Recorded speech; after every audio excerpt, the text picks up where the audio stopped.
Hello my dear students, मैं हूं निशांत शर्मा, आपका फिजिक्स मास्टर टीचर इन वेदांतु। तो बच्चों, आज का जो सेशन है वो है रिगार्डिंग इलेक्ट्रिसिटी। एनटीएससी स्टेज 1 के डिफरेंट स्टेट्स के क्वेश्चन जो है वो आज हम सॉल्व करने वाले हैं। तो जल्दी से अपने पेन और पेंसिल्स एंड कॉपीज उठा लीजिए ताकि आप भी मेरे साथ क्वेश्चंस को सॉल्व कर सकें, राइट। और चेक कीजिए अपने आप को कि कितने क्वेश्चंस आप बिल्कुल सही कर पाते हैं और कितने टाइम में कर पाते हैं, राइट। तो चलिए शुरू करते हैं आज का session.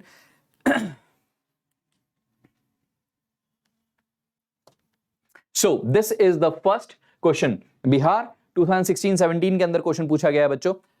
A metallic conductor carries 800 milliampere current from left to right. It means that this much protons are flowing per second from left to right. This much electrons are flowing per second right to left. This much electrons are flowing per second right to left. This much protons are flowing per second from left to right, and this much is electrons are flowing per second right to left. तो बच्चों देखो, simple सी बात है। अगर एक metallic conductor के अंदर current जो है वो लेफ्ट से राइट की तरफ मूव कर रहा है तो ये कन्वेंशनल करंट होगा। कन्वेंशनल करंट जो होता है, ध्यान रखिएगा हमेशा, लेफ्ट से राइट की तरफ हमारा करंट है तो ये कन्वेंशनल करंट है। कन्वेंशनल करंट का मतलब है जिस डायरेक्शन में हमारा पॉजिटिव चार्ज पार्टिकल जो है वो मूव करेगा वो डायरेक्शन होती है कन्वेंशनल करंट की। लेकिन क्या positive charge particles metallic conductor के अंदर मूव कर सकते हैं? बेसिकली इलेक्ट्रॉन्स मूव करते हैं मेटालिक कंडक्टर्स के अंदर। तो इलेक्ट्रॉन्स जो हैं वो कन्वेंशनल करंट की ऑपोजिट डायरेक्शन के अंदर मूव करते हैं, कन्वेंशनल करंट की ऑपोजिट डायरेक्शन के अंदर मूव करते हैं। अगर आपने इस क्वेश्चन को सॉल्व करना है तो उस सिचुएशन के अंदर सिंपल सी बात है बच्चों, ऑप्शंस इलेक्ट्रॉन वाले ही होंगे। एंड देखिए यहां पे दो ऑप्शंस हैं राइट टू लेफ्ट के। ऑब्वियस ही बात है कि राइट से लेफ्ट की तरफ इलेक्ट्रॉन्स मूव करेंगे, तो out of these two which one will be the correct option? तो उसके लिए हम यहां पे किस तरह से क्वेश्चन को सॉल्व करेंगे? We know that current is nothing but equal to how much charge is flowing per unit time, right. So 800 milli ampere is 10⁻³ charge will be, number of electrons हमें नहीं पता कितने इलेक्ट्रॉन्स पर second move कर रहे हैं, but the charge on electron is 1.6 into 10⁻⁻19 coulomb, right? So this is number of charged particles flowing per unit time. So using this particular scenario you can easily get the answer. और बच्चों जब हम इस situation को इधर लेके जाएंगे तो पावर जो है वो मुझे काफी ज्यादा बनती हुई दिखाई दे रही है। तो मैं इस क्वेश्चन को यहाँ पे इससे ज्यादा सॉल्व नहीं करूंगा, एग्जैक्ट वैल्यू आप इजीली फाइंड आउट कर सकते हो, पर मैं यहाँ पे सिर्फ 10 की पावर को देख के ही आंसर दे सकता हूं। And the answer will be B option. Let's figure out that option is correct और not. Yes, it is B option. So this is how you can solve the questions fast, right? Suggest ये करूंगा, जरूर अपनी calculation को sharp कीजिए, fast कीजिए, complete calculate कीजिए, but you should also know the tricks how to solve such questions. चलिए अगला क्वेश्चन डिस्कस करते हैं। चंडीगढ़ 2017 में पूछा गया क्वेश्चन है, 2 wires are made of 2 different materials। इसका मतलब है रेजिस्टिविटी अलग अलग है, डेंसिटी अलग अलग है, whose specific resistance are in the ratio of 2:3. Specific resistance is nothing but resistivity. Length in the ratio of 3:4 and area is in the ratio of 4:5. The ratio of their resistance is। बहुत ही आसान question, बहुत ही ज्यादा आसान question है बच्चों। किस तरह से हम इस क्वेश्चन को सॉल्व कर सकते हैं? देखिए, रेजिस्टेंस का फॉर्मूला आपको पता होना चाहिए। Resistance we all know that it is equal to rho L by A, right? So R1 by R2 will be equal to ρ1 by ρ2, L1 by L2 and A2 by A1. So what is the ratio of specific resistance? That is 2:3. What is the ratio of lengths? That is 3:4. And what is the ratio of areas? That is 4:5, but over here we will be putting it in inverse manner, right? So just we need to solve this particular situation and we can easily sort it out.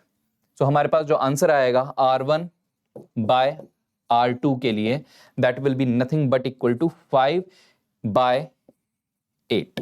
The ratio of resistances will be 5 by 8. So that's it. Let's see which option is the correct one. C option is the correct one. This is how we can easily solve this question. Right? चलिए बच्चों अगले question की तरफ बढ़ते हैं। चंडीगढ़ 2017 में again पूछा गया क्वेश्चन है the equivalent resistance between the points A and B. और बच्चों मैं आपको एक चीज बता देता हूं, इलेक्ट्रिसिटी जो है वो बहुत ही ज्यादा इंपॉर्टेंट पोर्शन होता है हर एग्जाम के अंदर, राइट? वेदर जिस स्टेज पे आप अभी डील कर रहे हैं। फॉर एग्जाम्पल अगर मैं बात करूं IOQJS की या NSEJS की, उसके अंदर भी बहुत बड़ा रोल प्ले करता है। KVPY आप देंगे उसके अंदर भी बहुत रोल प्ले करता है, +1 के अंदर देंगे आप जैसे ही आप +1 में जाएंगे। और NTSC के अंदर भी आप देख सकते हैं कि डिफरेंट स्टेट्स के अंदर भी इलेक्ट्रिसिटी की जो वैल्यू है, जो परसेंटेज है क्वेश्चन आने की, वो काफ़ी ज़्यादा है। So your this particular chapter has to be quite strong, right? तो करते हैं फिर शुरू इस क्वेश्चन का सॉल्यूशन। देखिए A और B के बीच में हमें इक्विवेलेंट रेजिस्टेंस फाइंड आउट करनी है, दैट्स इट। बहुत ही आसान क्वेश्चन है। We can easily figure out that over here there are two resistances of 3 ohm that are in series combination, so both will be added and this total resistance will become 6 ohm. So 6 ohm and 6 ohm both will be in parallel combination, so the effective resistance for this particular circuit will be nothing but it will be 6 by 2, that is 3 ohm. So out of these options the correct answer will be nothing but A option, right? This is how we solve such questions. चलिए बच्चों आगे बढ़ते हैं। दिल्ली 2017 के अंदर question पूछा गया है the resistance of wire is R। R resistance जो है वायर की है, after melting it is remolded such that its area of cross section becomes n times its initial area of cross section. New resistance will be what, right? New resistance कितनी होगी बच्चों? देखो ऐसा है, सिनेरियो ये है यहाँ पे आप ये देख सकते हो कि हमने मेल्टिंग की है, राइट? हमने मेल्टिंग की है। सो थ्रू आउट जो वॉल्यूम रहेगा वो रहेगा कांस्टेंट। और ये एक बहुत इंपॉर्टेंट बात है बच्चों, अगर वॉल्यूम कांस्टेंट रहता है तो जो रेजिस्टेंस है वो डायरेक्टली प्रोपोर्शनल हो जाती है लेंथ के स्क्वायर के, या it is inversely proportional to A square. So over here we are dealing with area of cross section, so we will be using this expression. So R1 by R2 will be equal to A2 by A1 having square. So हमें basically resistance find out करना है R2. So R1 is suppose it is R, R2 is to be found. Now area of cross section becomes n times. तो इसका मतलब है A2 is basically initial area का n times. यहां पे आ जाएगा बच्चों square. So R2 will be nothing but equal to R by n square.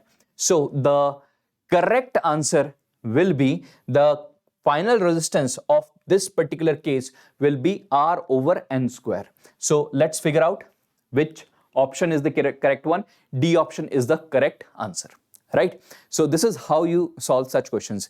Very important concept it is, right? Generally resistance जो होती है वो लेंथ के डायरेक्टली प्रोपोर्शनल होती है, एरिया के इनवर्सली प्रोपोर्शनल होती है, लेकिन अगर वॉल्यूम कांस्टेंट किया जाए, वॉल्यूम कांस्टेंट रखा जाए और रेजिस्टेंस को स्ट्रेच किया जाए या उसको मेल्ट करके किसी और मोल्ड के अंदर हम उसकी लेंथ या area of cross section change करते हैं, तो उस सिचुएशन में वॉल्यूम चेंज नहीं होगा, तो उस सिचुएशन के अंदर रेजिस्टेंस जो होती है वो that is basically directly proportional to L square. If length is given, length की बेसिस पे आपने अगर रेजिस्टेंस फाइनल निकालनी है तो it R will be directly proportional to L square, and if area of cross section is given तो inversely proportional रहेगा resistance हमारा, एरिया के स्क्वायर के इनवर्स प्रोपोर्शनलिटी रहेगी। तो जिस तरह से हमने इस क्वेश्चन के अंदर देखा, right? So D option will be the correct option in this scenario, right?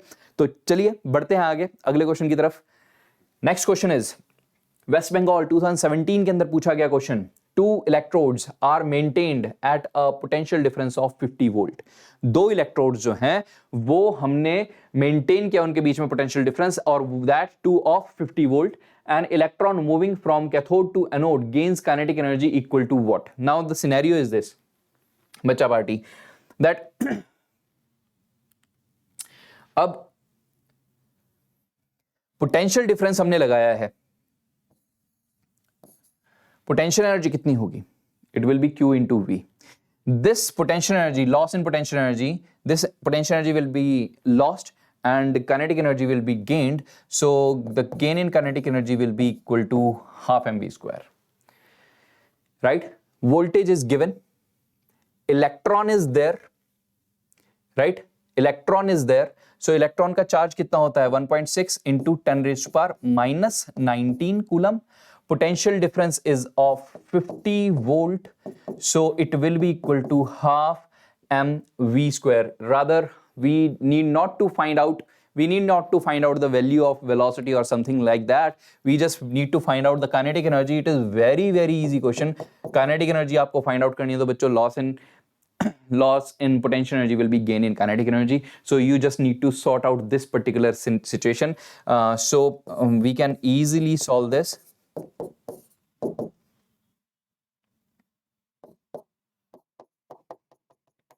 It is of the order of 80 into 10 raised to power minus 19 joules, right? Let's see which option is the correct option. So 80 into 10 raised to power minus 19 joule is the correct answer.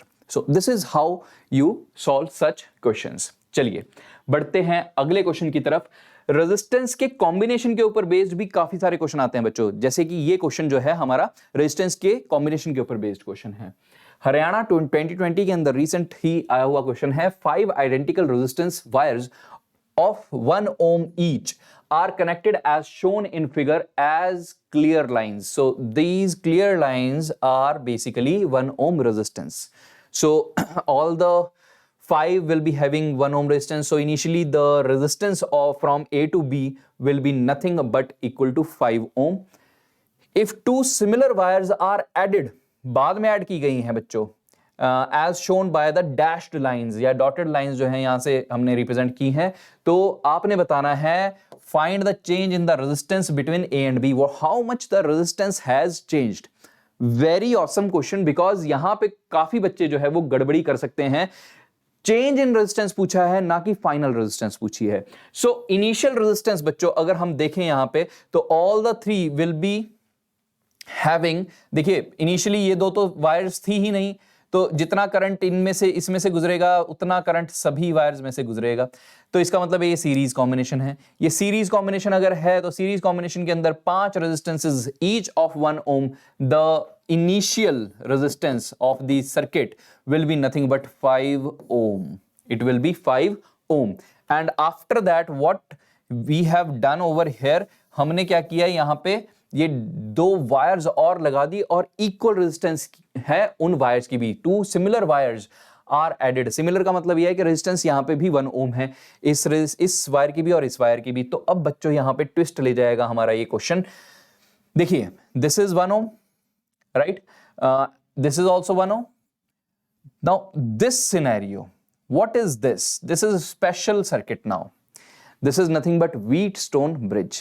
Wheatstone bridge, because ये सभी resistances 1 ohm है, so the ratio of these resistance and these 2 resistances will be equal to 1, same रहेगी। तो उस situation के अंदर बच्चों ये वाला जो वायर है ये यूजलेस हो जाएगा, बिकॉज बैलेंस्ड व्हीटस्टोन ब्रिज बन रहा है यहाँ पे। या इस जगह पे और इस जगह पे पोटेंशियल सेम होने के कारण करंट इस वायर में से गुजरेगा ही नहीं, तो ये रेजिस्टेंस जो है वो यूजलेस हो जाएगा। तो इक्विवेलेंट रेजिस्टेंस के अंदर this resistance will not take part. Now अब इसको अगर हम सॉर्ट आउट करना चाहें तो हमारे पास सिनेरियो ये बन रहा है बच्चों।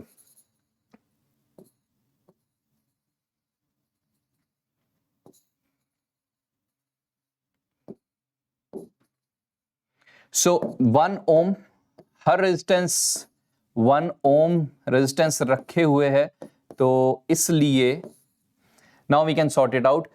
2 ohm parallel combination 2 and 2 will lead to 1 ohm resistance. So इसका मतलब है ये जो पूरा सर्किट है, ये जो पूरा Wheatstone है, this whole thing, this will be having resistance of 1 ohm.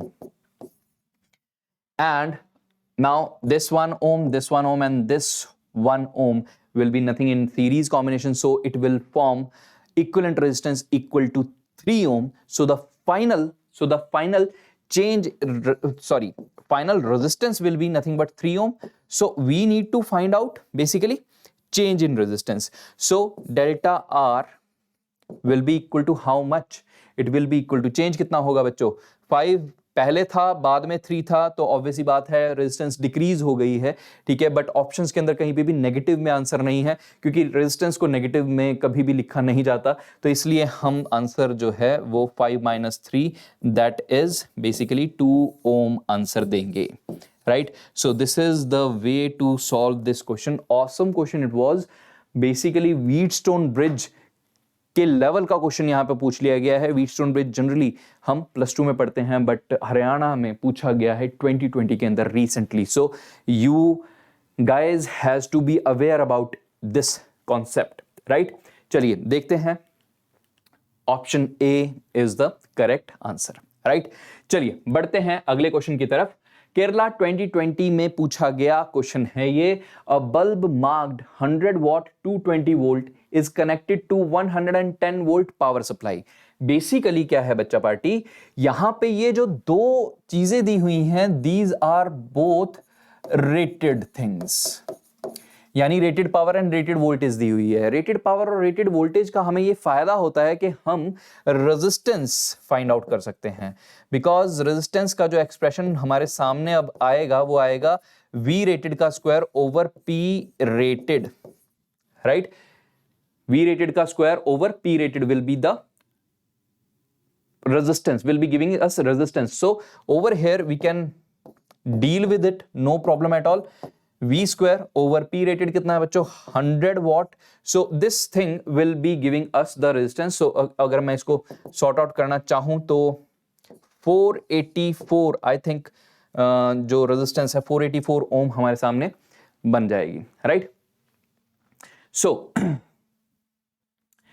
अब ये resistance है, अब हमने उसको बेसिकली कितना पोटेंशियल दे दिया, पोटेंशियल डिफरेंस दे दिया 110 वोल्ट। तो अब पावर कंज्यूम कितनी होगी बल्ब के द्वारा? सिंपल एक्सप्रेशन है, पावर अब जो मिलेगी that will be given by V square over R। Voltage कितनी दी है? 110 का स्क्वायर, वोल्टेज दी है 110 का स्क्वायर बाय रेजिस्टेंस कितनी है बच्चों यहां पे जो हमने अप्लाई किया, that is 484। So now let's figure out which option will be the correct option. So बच्चा पार्टी रादर मैं इसको यहां पे 22 into 22 लिखना ज्यादा पसंद करूंगा, क्योंकि बहुत आसान है इसको डिवाइड करना, right. So 100 by 4 that is nothing but 25 watt। बिल्कुल सही, बिल्कुल सही। 25 watt will be the power given by the resistance जिसके अक्रॉस हमने 110 वोल्ट वोल्टेज अप्लाई की है, और उसकी रेटेड वोल्टेज और रेटेड पावर जो है वो ये थी, right. So this is how to solve such kind of questions. So the correct option यहां पे क्या रहेगा हमारा? It will be C option, it will be C option, right. So this is how we solve such questions. Okay, चलिए अगले question की तरफ बढ़ते हैं। राजस्थान 2013 और 14 के अंदर क्वेश्चन पूछा गया है।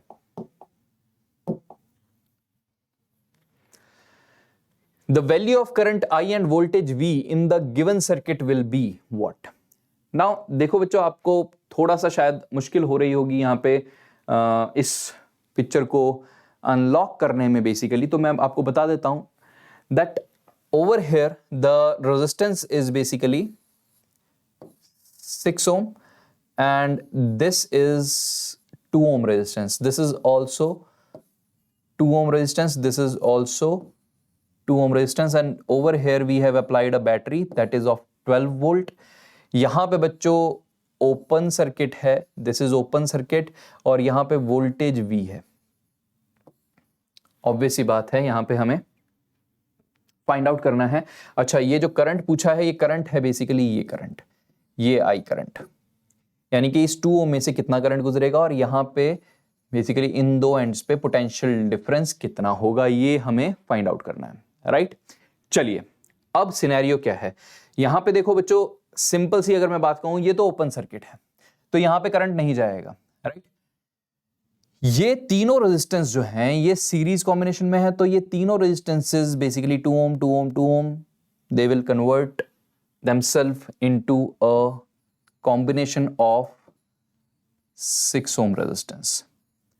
So मैं यहां पे एक इस सर्किट का इक्विवेलेंट सर्किट ड्रॉ कर सकता हूं, that is this circuit, right. So अब बच्चों, सिंपल सी बात है, 12 वोल्ट की हमने बैटरी लगाई है, जो रेजिस्टेंस है टोटल सर्किट की हम वो इजीली निकाल सकते हैं।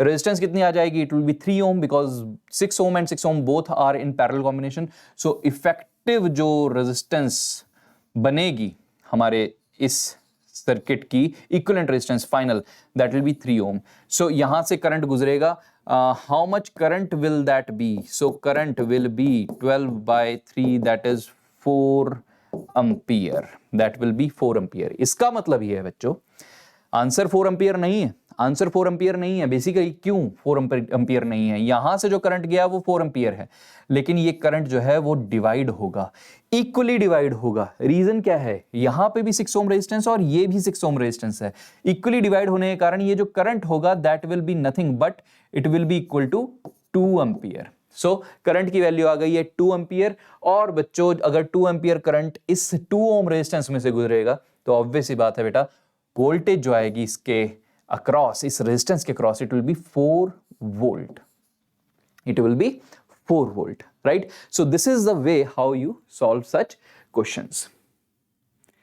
सो हमारे पास जो आंसर है, आई थिंक ए ऑप्शन हमारा आंसर बन रहा है, right. So this is the question, और इस तरीके से हम इस क्वेश्चन को सॉल्व करेंगे, राइट। चलिए बढ़ते हैं अगले क्वेश्चन की तरफ। छत्तीसगढ़ 2014 एंड 15 के अंदर आया हुआ क्वेश्चन जो है वो आपके सामने है। Length of a conductor conducting wire is increased by 100%, the change in the resistance of the wire will be. बच्चों, बहुत ऑसम क्वेश्चन है। देखिए, लेंथ में इंक्रीमेंट आया है 100%। अब एक सिंपल सी बात समझिएगा, यहां पे लेंथ रेजिस्टेंस की इंक्रीज की है हमने, तो बेसिकली हमने सेम रेजिस्टेंस की लेंथ को इंक्रीज किया है, तो थ्रू आउट वॉल्यूम क्या रहेगा इस वायर का, सेम रहेगा, यानी कांस्टेंट रहेगा। अब बच्चों, सिंपल सी चीज है ये, दैट लेंथ अगर 100% इंक्रीज हुई है तो बेसिकली हमने डबल कर दी है length we have converted into double, ठीक है। तो अब यहां पे बच्चों सेम सिनेरियो, वॉल्यूम कांस्टेंट वाला कॉन्सेप्ट याद आ गया, अभी किया है हमने थोड़ी देर पहले, right. Volume is constant, volume अगर कांस्टेंट है इस केस के अंदर, तो रेजिस्टेंस जो होती है बेटा वो that is basically directly proportional to L square, that is directly proportional to L square. So R1 by R2 will be equal to L1 by L2 का स्क्वायर। 100% इंक्रीज की है लेंथ। यहां पे अगर हम देखें तो R1 by R2, this will be nothing but length was initially L, final length is basically 2L, so R2 will be nothing but equal to 4 times of the initial resistance. Now initial resistance was originally R1 only, so जो change आया resistance के अंदर, change आया है वो कितना आया है, 3R1 चेंज है। R1 is initial resistance, that is 100%, so 3R is basically the change, so it means 300% is basically the resistance that has changed. So हमें जो क्वेश्चन पूछा है, उन्होंने वो यही क्वेश्चन पूछा है कि हमारा जो रेजिस्टेंस है वो कितना चेंज होगा। बच्चों देखो इस तरह के क्वेश्चंस के अंदर हैं ये बहुत आसान क्वेश्चन, बहुत जो बच्चा ध्यान से पढ़ गया और सही तरह से क्वेश्चन को समझ गया और उसको ये कॉन्सेप्ट भी क्लियर है तो ये गलती होगी नहीं, बल्कि वो खुश हो जाएगा कि इस तरह का क्वेश्चन आ गया। पर हाँ ये भी बात है, खुशी खुशी में क्वेश्चन गलत मत कर देना, राइट। एक्साइटमेंट में भी कई बार क्वेश्चन गलत हो जाते हैं। So our answer will be D option, 300% will be the increment. Final resistance कितनी होगी, फाइनल रेजिस्टेंस कितनी होगी, it will B 4R, right. चलिए तमिलनाडु 2014 के अंदर क्वेश्चन पूछा गया है, बहुत ही सिंपल क्वेश्चन है बेसिकली ये, which is the correct answer for the circuit given below. Now as you see in the circuit, this is the battery, this is the key को क्लोज करेंगे तभी करंट दौड़ेगा, और ये तीनों अलग अलग रेजिस्टेंसेज हैं, पोटेंशियल्स अलग अलग लिखे हुए हैं, V1 V2 V3, करंट भी अलग अलग दिए हुए हैं, but we all know that this is nothing but parallel combination, this is nothing but parallel combination. और पैरेलल कॉम्बिनेशन के अंदर बच्चों जो वोल्टेज रहती है वो सेम रहती है, वोल्टेज इज सेम। सो इसका मतलब है हमारा जो आंसर होना चाहिए वो बी ऑप्शन होना चाहिए बिल्कुल। एंड करंट तीनों बराबर नहीं हो सकते क्योंकि रेजिस्टेंसेज अलग अलग हैं, रेजिस्टेंसेज इक्वल होंगी, this is not necessary at all, right. तो इसमें से इन सभी ऑप्शंस में से जो सबसे सही चीज है वो ये है कि हम ये गारंटी कर सकते हैं कि ये V1 V2 और V3, अगर ये करंट्स, अगर ये रेजिस्टेंसेज अलग अलग हैं तो ये करंट्स भी अलग अलग होंगे, तो ये जो V1 V2 V3 है ये पैरेलल कॉम्बिनेशन के अंदर बेसिकली बराबर ही होंगे। तो पोटेंशियल डिफरेंस जो होना चाहिए वो तीनों रेजिस्टेंसेज जो कि पैरेलल में है उनके क्रॉस बराबर ही होगा। So it is very easy question, pen का यूज करने की भी जरूरत नहीं है, B option is the correct option, right. चलिए नेक्स्ट क्वेश्चन की तरफ बढ़ते हैं। दिल्ली 2015-16 के अंदर क्वेश्चन पूछा गया है बच्चों, 2 lamps A rated 100 watt 220 volt and B 60 watt 220 volt are connected in series to a electric main supply of 220 volt. The ratio of the heat produced in lamp A to the lamp B would be what? अब बच्चों देखो दो lamps हैं, ये उनकी ratings दी हुई हैं, ये रेटिंग्स दी हुई हैं, they are connected in series combination में उनको कनेक्ट किया है, और टोटल जो सप्लाई दी है हमने वो दी है 220 वोल्ट।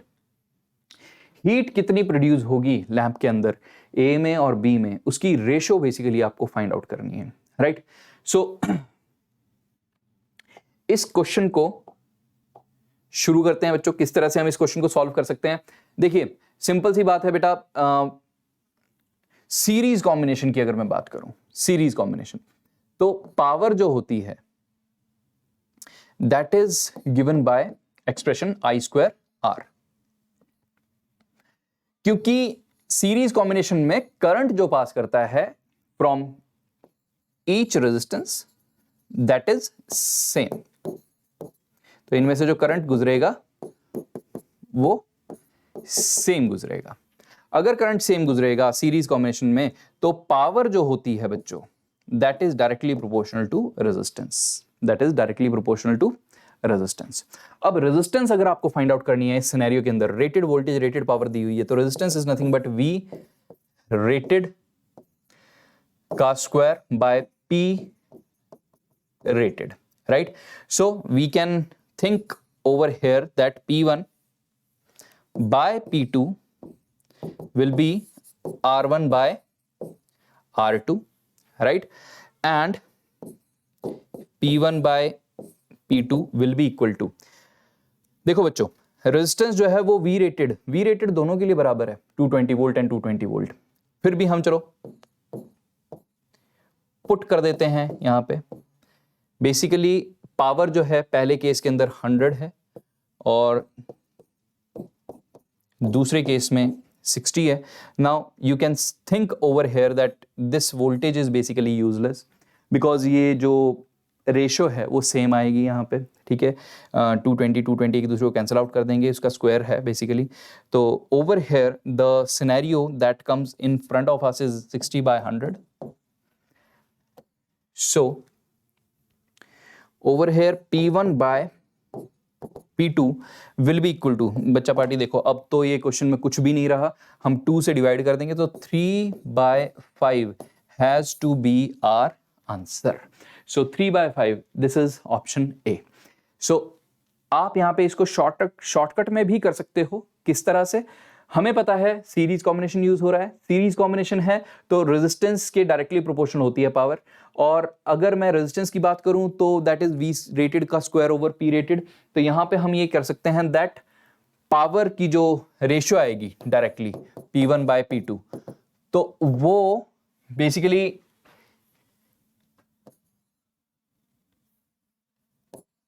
P1 रेटेड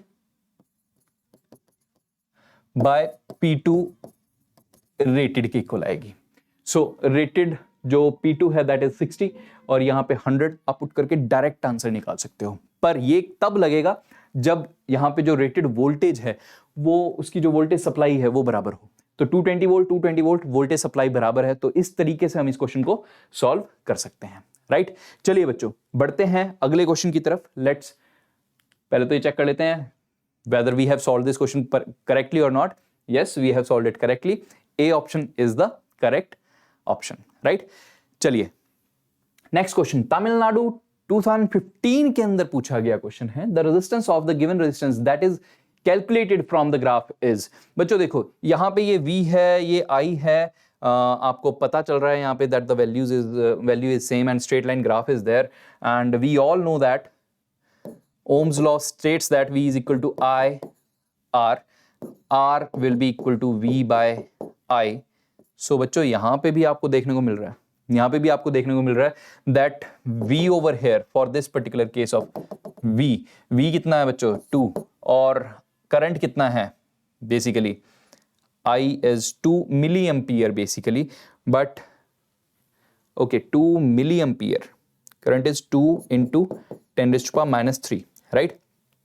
सो ये 2 से 2 कैंसिल आउट हो जाएगा। R की वैल्यू जो आएगी that will be equal to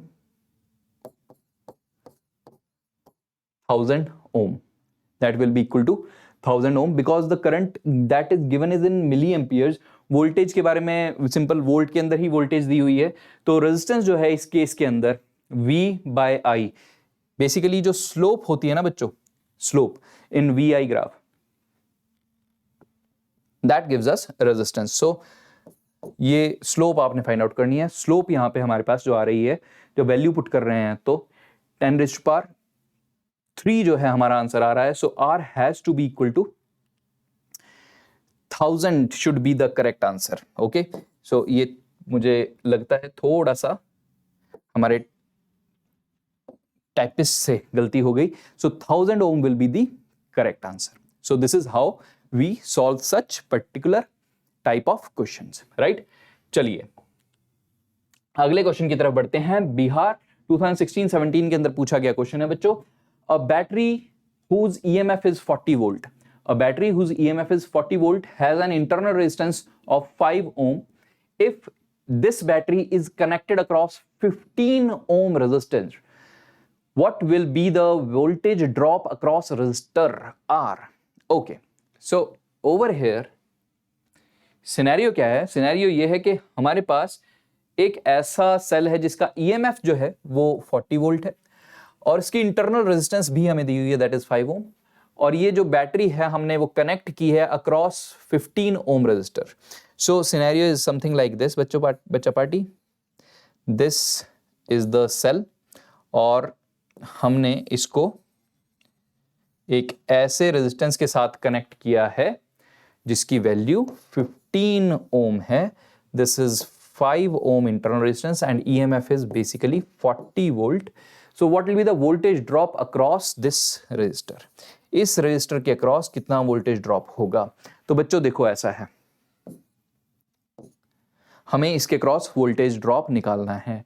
अब एक सिंपल सी मैं यहां पे आपको बात बताना चाहूंगा that how we can solve this. Direct formula एक एग्जिस्ट करता है, V is equal to E minus IR, जहां पे V is basically the potential difference across the batteries, across the battery, या इस रेजिस्टेंस के क्रॉस जो पोटेंशियल डिफरेंस होगा that E is EMF, I is current and small r is internal resistance, right?